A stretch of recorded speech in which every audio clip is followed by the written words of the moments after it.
Maka sebab itulah mengapa doa orang yang teraniaya pasti terkabul atau terijabah. Lintang-lintange wengi. Assalamualaikum warahmatullahi wabarakatuh. Salam sejahtera, salam rahayu. Terima kasih sudah menyaksikan. Semoga sedulur semua selalu seger waras, sehat walafiat, mudah rezekinya, hidup penuh berkah barokah kersaning Allah Ta'ala, Tuhan yang Maha Esa. Sedulur semua, ternyata di saat kita tersakiti oleh orang lain atau ketika kita terzolimi, kalau dalam Jawanya, ketika dianiaya atau teraniaya oleh orang lain itu, ada rahasia besar yang sangat bermanfaat dan menggembirakan. Meskipun wajar ketika kita disakiti atau dizolimi itu pasti merasa kecewa, merasa jengkel, dan sakit hati. Tetapi ketika kita tahu rahasianya ini, setelah panjenengan semua tersakiti atau terzolimi dan dianiaya orang lain, panjenengan justru tidak akan kecewa dan akan bahagia. Nah, mengapa kok demikian? Karena ketika panjenengan tersakiti, terzolimi, teraniaya itu, setelahnya ada hikmah yang sangat besar. Ada hadiah istimewa, ada hadiah keistimewaan yang luar biasa yang akan diberikan oleh Allah Ta'ala, Tuhan yang Maha Esa kepada panjenengan. Lalu apa saja hikmah istimewa tersebut? Yang pertama, donga ingkang mustajab tanpa syarat. Artinya, doa yang pasti terijabah atau pasti dikabulkan tanpa syarat. Ini keistimewaan yang pertama yang sangat luar biasa. Jadi, doanya orang-orang yang benar-benar teraniaya atau terzolimi itu tanpa syarat apapun dijamin pasti terkabul. Yang penting benar-benar terzolimi, jadi bukan sekedar merasa dizolimi. Apakah dia punya agama atau tidak beragama, mau dia nyembah Allah atau tidak nyembah, ketika dia benar-benar dianiaya, jika dia tidak percaya Tuhan, tidak beragama atau ateis sekalipun, ketika dia meminta, mengucap, atau kalau dalam Jawanya itu nyabdo atau melaknat, laknatnya tadi pasti akan terkabul. Dan kalau dia kok beragama, percaya dan iman kepada Allah, dan mau berdoa, doanya juga pasti terkabulkan.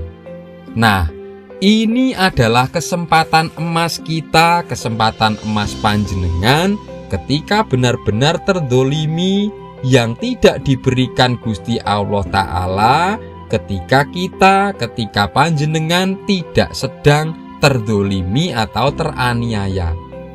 Karena doa tadi pasti terkabul.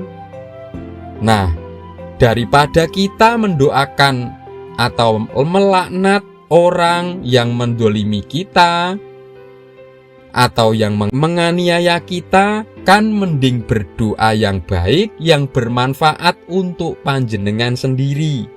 Seperti contoh, berdoa memohon semoga diberikan kesabaran, keselamatan, kemudahan, kesehatan, keberlimpahan rezeki, dan keberkahan untuk panjenengan yang terzolimi.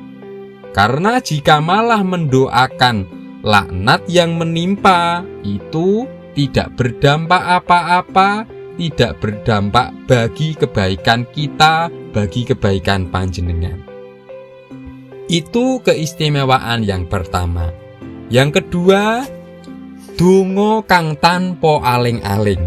Artinya, doa yang tanpa hambatan atau penghambat.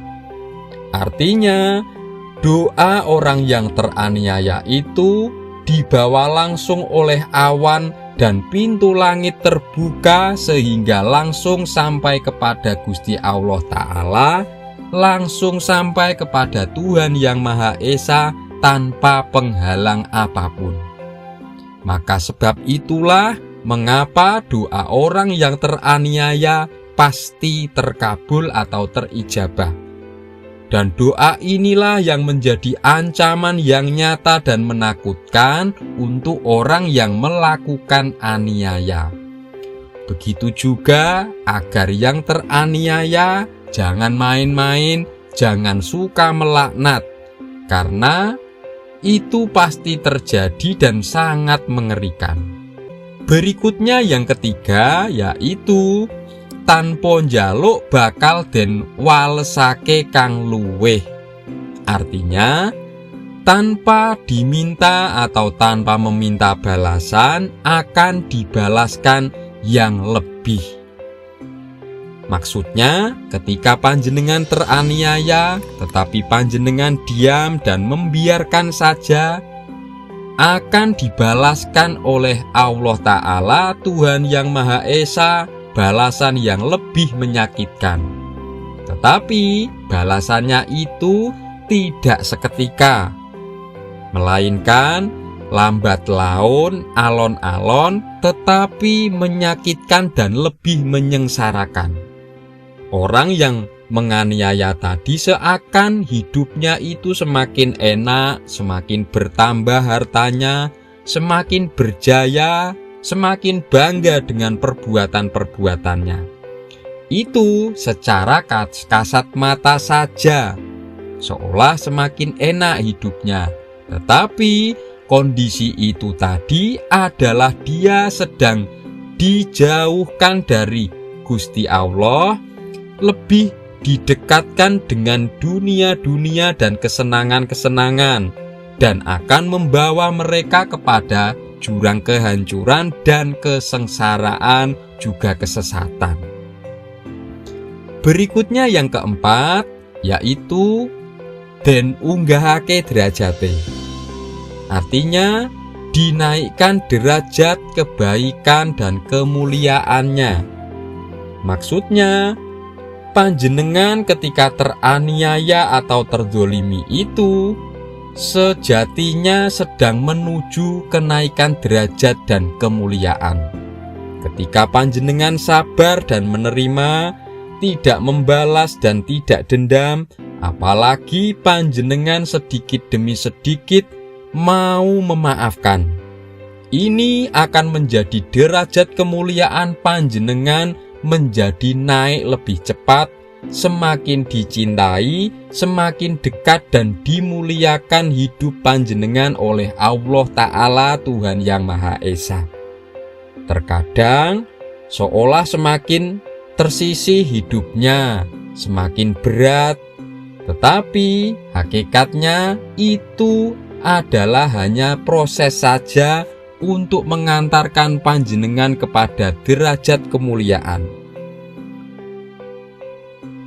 Dan bahkan tidak jarang orang yang dianiaya dan yang menganiaya itu pada akhirnya akan terbalik kondisinya. Yang miskin dan dihina-hina, juga dilecehkan dan dianiaya, akan berbalik menjadi sukses, kaya, dan mulia hidupnya, asalkan dia bisa bersabar, bisa narimo, bisa menerima dan memaafkan. Sedulurku semua, itulah tadi rahasia hikmah dibalik ketika panjenengan semua tersakiti, benar-benar teraniaya atau terzolimi. Dengan mengetahuinya, semoga kita bisa lebih bijak dalam bersikap ketika kita terzolimi. Mari kita semua mawas diri, semoga tidak menjadi manusia yang suka aniaya terhadap sesama. Mari kita jaga kerukunan, jangan saling mencela, saling menghina, dan saling merendahkan sesama manusia. Marilah kita tetap hati-hati agar Allah Ta'ala Tuhan Yang Maha Esa menjauhkan kita dari orang-orang yang suka berbuat aniaya, suka dolim. Jika ada pertanyaan atau respon apapun terkait apa yang kami sampaikan ini, sumangga silahkan panjenengan tulis saja pada komentar. Sekali lagi terima kasih, matur sembah nuwun sudah menyaksikan. Semoga ini bermanfaat. Salam sejahtera, salam rahayu, wassalamualaikum warahmatullahi wabarakatuh.